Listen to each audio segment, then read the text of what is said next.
Once again, patriotic Republicans refuse to capitulate on the sanctity of the presidency, unless it's their guy. This is just another day.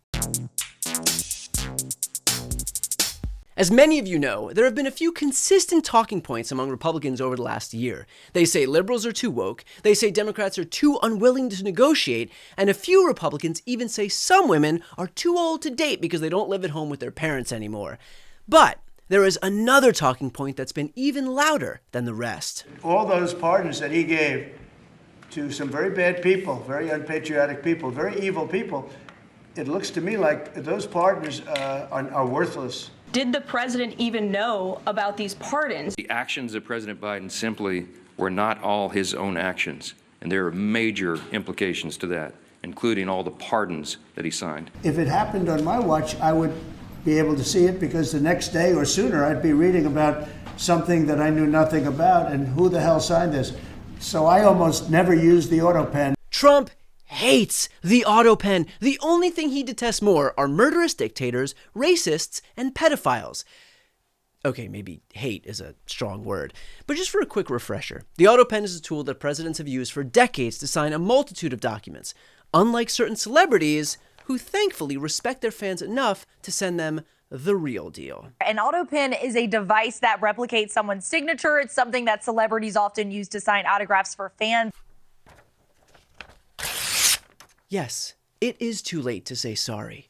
The point is, for Trump and Republicans, there is no bigger sin than a president not knowing who he's even pardoning, which made this bit of news from last night quite interesting. This year, the president has pardoned or shortened the sentences of more than 1,600 people. The latest pardon was for a cryptocurrency tycoon who is known as CZ. Why did you pardon him? Okay, are you ready? I don't know who he is. No! He is becoming the thing that he's fought against forever! This is like if Harry Potter became Voldemort, if Superman became Lex Luthor, or if RFK became a properly vaccinated, functioning member of society. I'm sorry, but I just can't believe this. Who is this CZ guy anyway? He founded this company called Binance. It is the world's largest cryptocurrency exchange. Wow. Pretty impressive. Dude's obviously super successful, and more importantly, we have finally found someone in Trump's orbit who doesn't have some weird, gross connection to sex crimes. And frankly, that is refreshing. But that platform, I should note, was also used by criminals to essentially move money connected to child sex abuse, to drug trafficking, and to terrorism. Every time. So Trump doesn't even know who he is, and yet the company CZ founded, Binance, helped boost the profile of the Trump family's crypto firm, World Liberty Financial.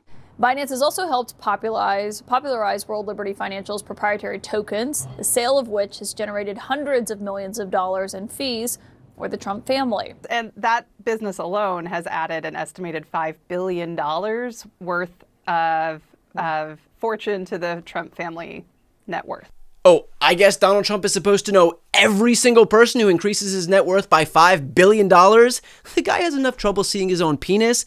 He doesn't need to be burdened with seeing who's making him richer. How do you address the appearance of pay for play? Well, here's the thing. I know nothing about it because I'm too busy doing the other. But I can only tell you that. But he got a No, part? I can only tell you this.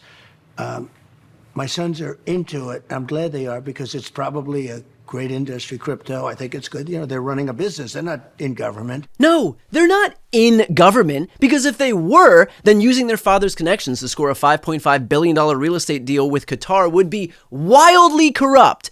But since they're not in government, it's totally fine. Well, if there's one thing that I'm certain of, it's that when the Speaker of the House finds out that a sitting president pardoned someone who he didn't even know, he is going to lose his mind. Last week, you came here to these mics and you were very critical of Joe Biden's use of the auto pen, his pardons. You said he didn't even know who he was pardoning. But last night on 60 Minutes, President Trump, admitted not knowing he pardoned a crypto billionaire who pleaded guilty to money laundering. Does that also concern you? I don't know anything about that. I didn't see the interview. You have to ask the president about that. I'm not sure. Yes, ma'am. Ah, man, what a shame. I guess Mike Johnson was too focused on watching his son's porn intake to catch the nation's preeminent news program last night. In fact, lately, it seems that Mike Johnson has been a little too busy to keep up with most bits of news coming out of the White House. The investment in the meme coin Those folks are not transparent. We do not know who those people are. I don't know anything about the meme coin thing. Well, look, I don't know anything about the dinner. I was a little busy this past week, as you know, getting the reconciliation package over the line. Thank you, Mr. Speaker. We know the president moved forward with mass layoffs. So we are also learning there were significant cuts to staff at the special education services. Are you comfortable with those cuts? I haven't seen the specifics of that, and I don't know. I don't know what you're talking about with the children. Oof, there's a sentence that never sounds good. I don't know what you're talking about with the children ranks right up there with I'm not familiar with that brand of windowless white van. The reality is there are two plausible answers to what is going on in this administration, and frankly, both of them are terrible. Option A, Donald Trump truly has no clue who he's pardoning, that while he may refuse to use that sacrilegious writing implement known as the auto pen, he's not judicious at all about what he actually signs. Pardons, executive orders, birthday cards for his best friends. And there's some part of me who actually gets that. I mean, when you've signed as many marriage certificates as this guy, the importance level really starts to, drop a bit. But then there's option B, that Donald Trump is, and I can't believe I'm saying this, lying. That the America First loving patriot who currently occupies the White House is, in reality, a massively duplicitous con man who will do and say anything to enrich himself and his family. That the man who says, It's all very simple. They're trying to stop me because I'm fighting for you. I am fighting for you. I'm fighting for you, but it's worth the fight. Isn't fighting for anyone but himself. That the man who spent every single day over the last decade shouting about how corrupt Washington, D.C. is not any more authentic than this second autograph photo. And yes, it is just occurring to me right now that sending a large amount of cash in the mail for an autograph mugshot from the real Beeb 69 may have been a significant oversight on my part.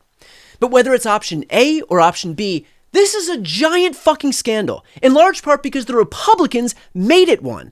But I'm not holding my breath for them to do a damn thing about it, because when it comes to having the courage of their convictions, Republicans take a page out of Lauren Boebert's playbook and simply jerk people around. This is the party that supposedly holds states' rights near and dear to their hearts, but is totally cool with a president of the United States sending American troops into American cities. This is a party that claims fiscal responsibility is at the top of their list, but somehow has no problem passing a bill that adds $4 trillion to the deficit over the next 10 years. A party that supposedly cares about family values, and yet they're using every political maneuver possible to provide cover to a notorious pedophile and his sex trafficking ring. And again, this is a party who claims to care about the sanctity of pardons, and yet when their guy is the offender, suddenly they forget to stay up on the news. Republicans can stand on their soapbox and preach about bringing honesty back to the White House, preach about rooting out corruption in Washington, D.C., preach about restoring law and order in the United States of America, but when it comes to actually doing any of those things... That's the first I've heard of that. I don't know anything about it. Thought so.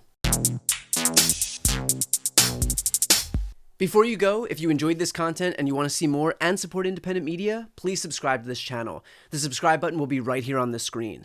But second, the reality is that we are now in a political environment where this administration can lean on any of the social media platforms to suppress certain voices if they don't like critical coverage. That means my longevity here is in the hands of a few tech billionaires who are already making it clear that they are willing to cater to this administration. To that end, signing up for my newsletter is a way for me to reach you directly if that ever becomes necessary. I'll put the link right here on the screen as well, so please sign up. It's free, but there's also an option to do a paid subscription if you'd like to support me and my team. I really appreciate it. Thanks so much for watching.